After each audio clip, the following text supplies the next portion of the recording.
These beautiful tomato plants are ready to be transplanted.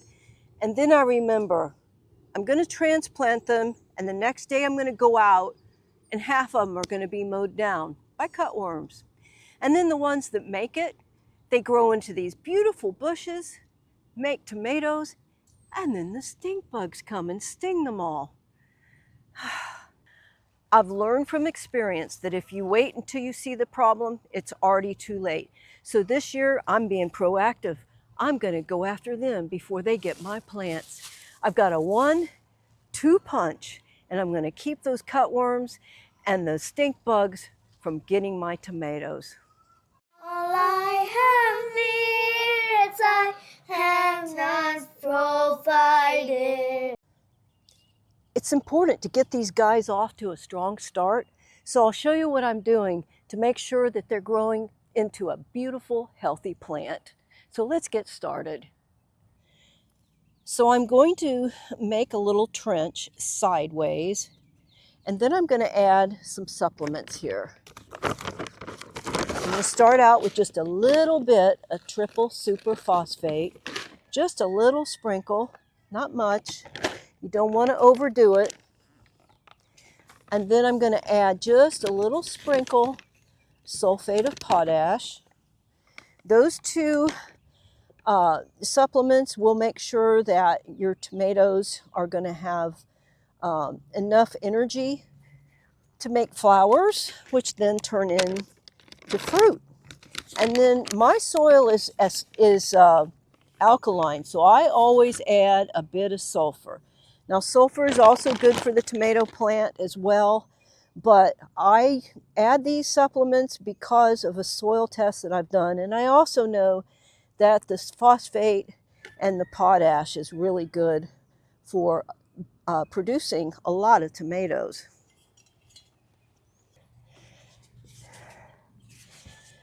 So here's my first line of defense against the cutworms, and here's how you make it. So cut your sleeves 3 inches tall. Since this toilet paper roll is 4 inches, I'm just going to leave it. And then I'm going to divide this one close to 3 inches. You see, it's not going to quite make it. I want to get 4 sleeves out of this one. So I'm going to make it not quite 3, and then just go from there. It's going to be close enough. Let's do from there. Just wing it here. Not quite 3. Not quite 3. So the easy way to do this,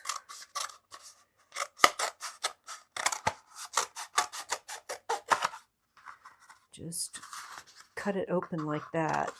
That'll make it easier to wrap around your stem anyway. You don't want to try to fish your tender little plant through the hole. Now, when I plant my tomatoes, I'll pinch off the bottom leaves because I want to bury this plant up as far as I can. I'm going to take this one off too. But at the same time, I'm going to want to cover that with this little toilet paper roll here. So it's going to take a little bit of finagling.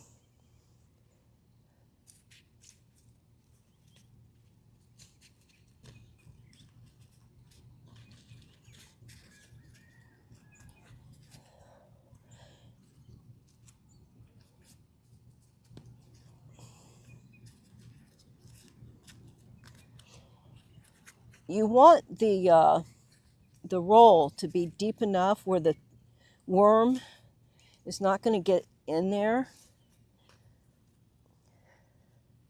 And I'm going to add a little bit there.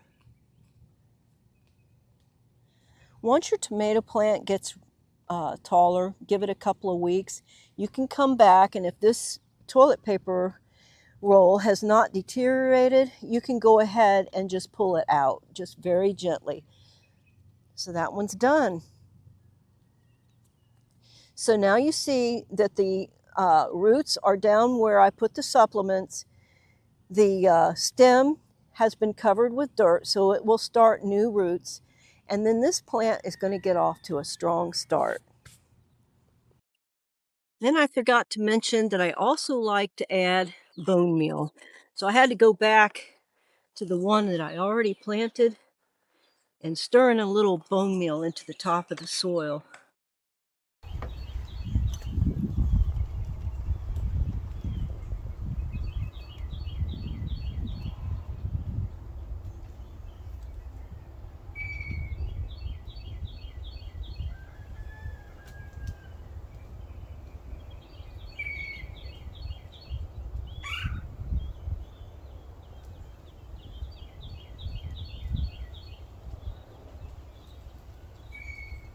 These plants are already starting to droop, so I'm going to water them in. And then stage 2, my fight against stink bugs.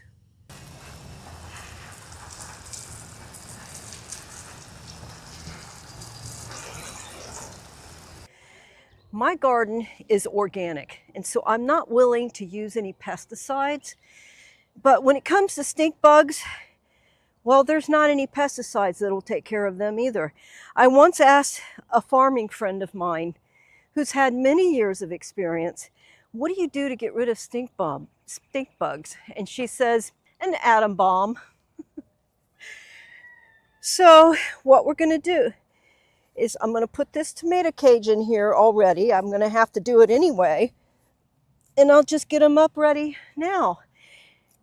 So I've got a really detailed video on everything I'm about to show you here.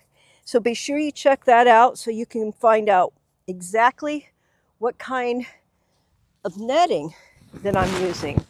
And just so you know, it's inexpensive, and if you get the right kind, it'll last you for many years.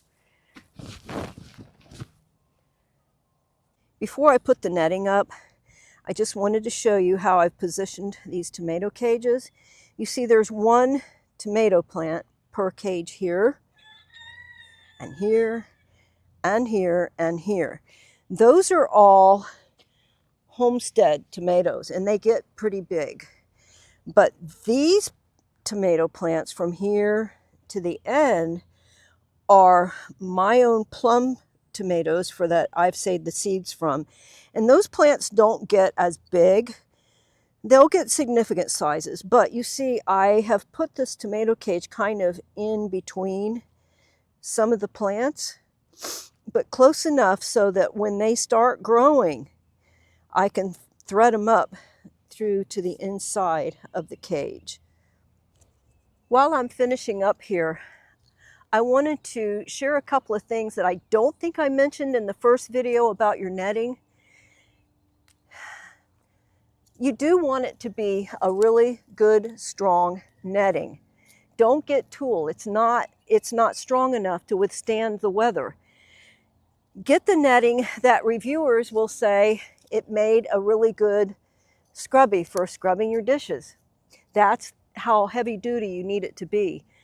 This particular bolt that I've put around the cages here is probably about 5 years old now. So you can buy a whole bolt and it will last you for years. This particular netting right here, it's probably not going to last past this season. I see some holes that I've got to make sure that I pinch them closed so that the sneaky little things like this one right here, they're not going to be able to get in.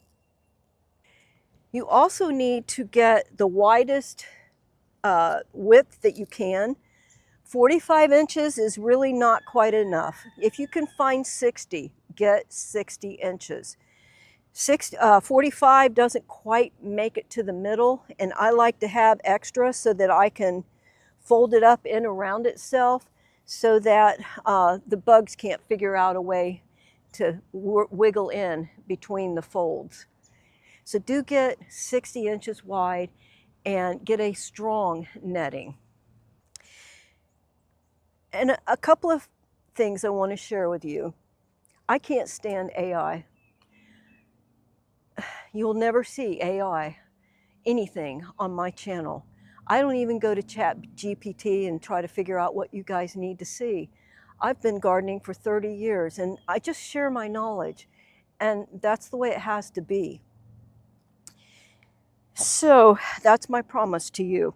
I will give you exactly what's happening in my garden right now. So here we are, a week later. They are just now starting to grow again because the first week they're reestablishing roots along the stem that we buried. There's another one right there. Now I've got all these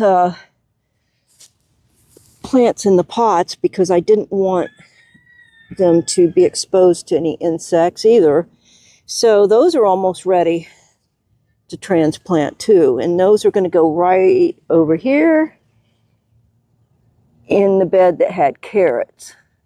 And so I'm still letting some carrots grow, and that's where I'm going to plant them in between the carrots and see what happens. This one right here is growing pretty well. It's already getting bigger, as well as these guys. I've got, let's see if I can get my finger in there, that one and that one. These are doing well, but they're still kind of just sitting there. And I wanted to show you, I only lost one plant and it's struggling, so I'm not going to pull it up yet.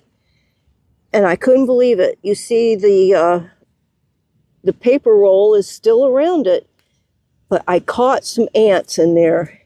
And I don't know why ants would want to go after plants, but they do when they're young and tender, and they cut them off. And I'm just thinking it might have been because they wanted the water, because it's been really dry here the last few weeks. But there's the update. So far, so good. Thank you for watching. I hope it's been helpful. I appreciate you giving me your valuable time. Great is thy